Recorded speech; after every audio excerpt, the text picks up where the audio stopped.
I'm Heinrich Vejre. I'm a Dane, professor at the University of Copenhagen in the multifunctional landscapes. So Heinrich, you're here at the summit on greenbelts in Toronto. Yes. It's snowing outside. Can you tell us a little bit about what Copenhagen is doing to enhance the greenbelt in the sense of green space around the city? We have a long tradition for protecting the green belts, and that is the green wedges. We don't have a belt per se circumferencing the city. We have wedges between what we call the urban fingers. We have 6 urban fingers pointing in radiating directions, and between them are green wedges. And this dates back to the 1930s. The first planning initiatives were taken in 1936. The first approved plan for keeping green space away from urban sprawl was from 1938. And the famous finger plan is from 1947, addressing the urban growth after the Second World War. And ever since 1947, we've been following this graphic guiding principle of the fingers and the wedges in between. So changing governments and changing directors of municipalities have followed more or less this plan. But the fingers became thicker, and accordingly the wedges became thinner and thinner with time, because urban expansion was far larger than they could imagine in the 1940s. But since 1975, we have had a fixed borderline between urban areas and the wedges. So we have 3 proper green wedges and what I could call a green network to the north of the city, which is completely protected, that is, it can't be developed. The functional classes comprise agriculture, recreational facilities, forests, wetlands,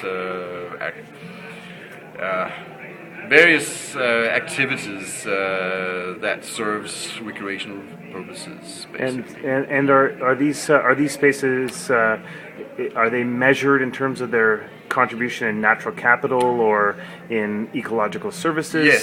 Yes, they are. We're working on putting more or less exact figures on the contribution from ecosystem services, but they're very, very much respected. All politicians, they don't dare to touch the green wedges.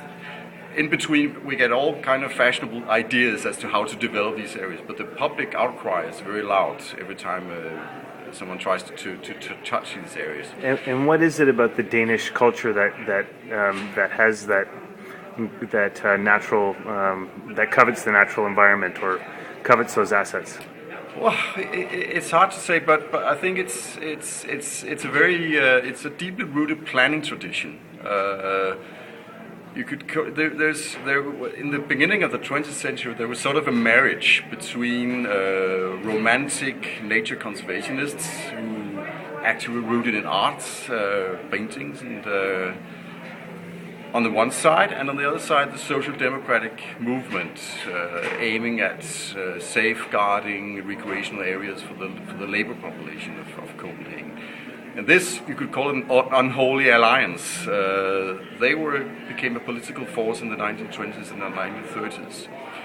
So it was actually a struggle to open up recreational opportunities for the workers' population of Copenhagen that initially spawned these initiatives. Because prior to that, the open countryside had sort of exclusive rights for the farmers and the upper class that had mansions and country homes outside Copenhagen. So you could call it a social movement, and later, after the Second World War, it became a very functionalistic planning with very skilled planners who were very much inspired by the British and the American planning traditions.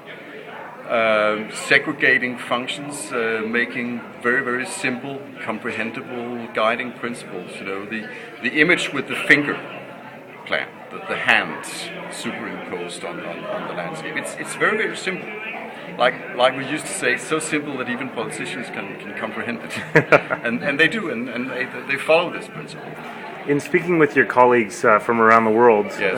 have you found that there is similarity or disparity in the social values of constituents? I think the story about safeguarding green space, green belts, wedges, or wherever you prefer, is very much the same.